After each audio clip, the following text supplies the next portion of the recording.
Welcome back to Full Mount MMA, your ultimate source for daily MMA news, fight updates, and behind-the-scenes drama from the UFC, boxing, and combat sports. Today's episode is absolutely loaded, from Islam Makhachev hinting at a potential showdown with Ilia Topuria, to Charles Oliveira transforming into a lion ahead of his rematch with Max Holloway, Aljamain Sterling claiming dominance over Sean O'Malley, and the jaw-dropping altercation between Mike Perry and Eddie Alvarez at BKFC Knucklemania. Smash that subscribe button and hit the bell icon so you never miss a single update from the world of MMA. Now, let's get right into it. Islam Makhachev recently dropped a bombshell that has the MMA world buzzing. The lightweight contender revealed he's open to fighting Ilia Topuria and even suggested the White House as a potential venue. In an interview, he said, "I like this idea if UFC agrees. I know a lot of MMA fans want this fight. After Ramadan, I'll slowly begin my training camp. I'll be ready. White House or other dates, I will be ready." Makhachev has been strategic with his training, adjusting around the Ramadan fasting period, and once that concludes, he plans to ramp up his camp and be fight-ready. Fans are already speculating how the skills, strategy, and mental toughness of Makhachev and Topuria will clash in this potential matchup.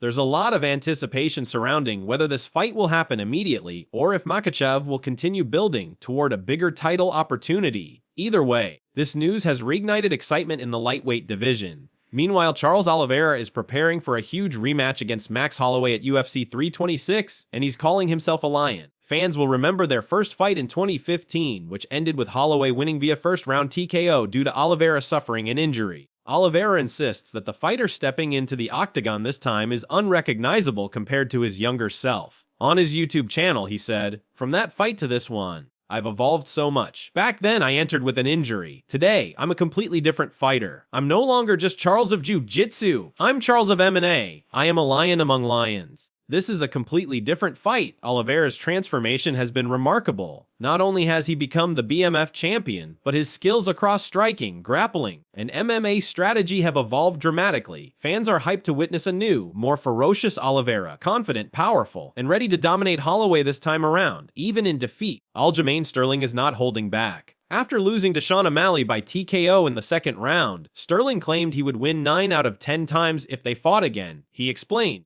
"The better man won that night, but I would never say Sean is better than me. 9 out of 10 times I come out on top. That fight was tough, short notice, and a huge weight cut for him. I call it what it is. Fair play, but I know my skills." Sterling's confidence highlights the mental toughness and resilience of MMA fighters. Even after losing, he focuses on his abilities and future opportunities. Fans are already speculating about a potential rematch and how Sterling might adjust his strategy to secure victory next time. Legend Daniel Cormier recently opened up about the challenges of always being tied to Jon Jones in public discussions. He said, "It's a little frustrating because we each have our own careers. I had a great journey both with him and outside of him. It's frustrating to always run side by side, but it's my life. Just like my wrestling career will always be tied to Golovkin and Cael Sanderson. That's the reality of it." Cormier's candid reflections show that even legends must navigate comparisons and public expectations. Despite the frustrations, he remains proud of his accomplishments and the legacy he's built. In the lightweight division, Demetrius Johnson, also known as Mighty Mouse, believes Arman Tsoukian has a serious chance to upset Ilia Topuria. "After training with him, I can say Arman has the athleticism, skills, and mindset to compete with anyone in the division.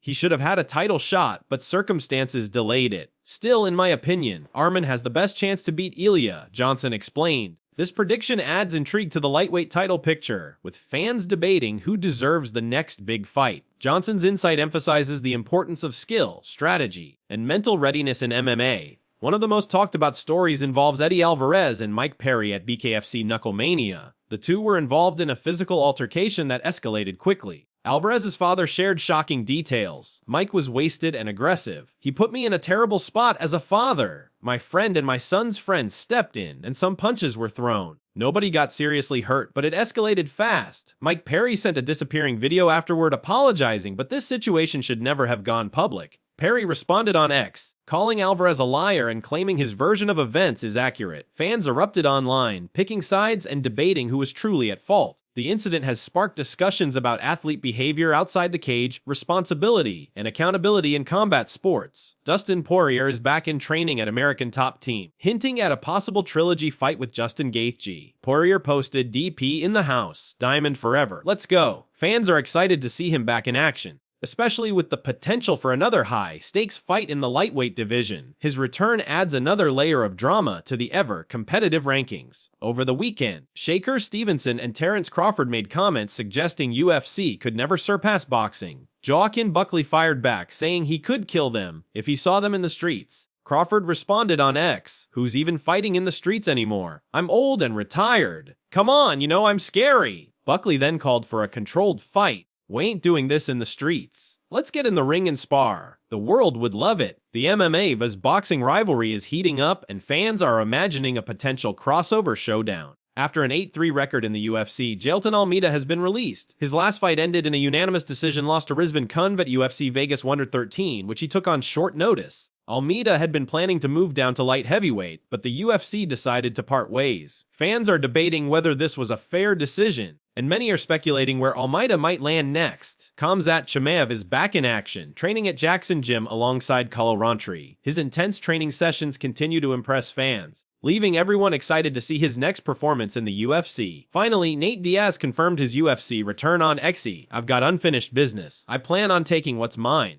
First to ever start a division, and the dopest one at that. You're welcome. I'll see you soon." Diaz's comeback is highly anticipated, and fans are already speculating about who he might fight first. His return adds instant excitement to the welterweight division. That's your full MMA news update. From Makhachev's potential fights, Oliveira's lion-like evolution, Sterling's confidence, the Perry Alvarez street drama, Poirier's return, Buckley calling out Crawford, Almeida's release, Chimaev's training, and Nate Diaz back in the UFC, you don't want to miss a single moment. Top comments from our last video include Legion Kelly said, "In regards to Mrs. Alvarez, real parents would teach their kids to not disrespect any man, especially a guy that knuckled up his dad already." YouTube Yak said, "Eddie's son was mad Perry beat the crap out of his dad and made him quit. And the eagle has landed," said Ilya. "Islam talks too much." Comment below for your chance to be featured in the next video.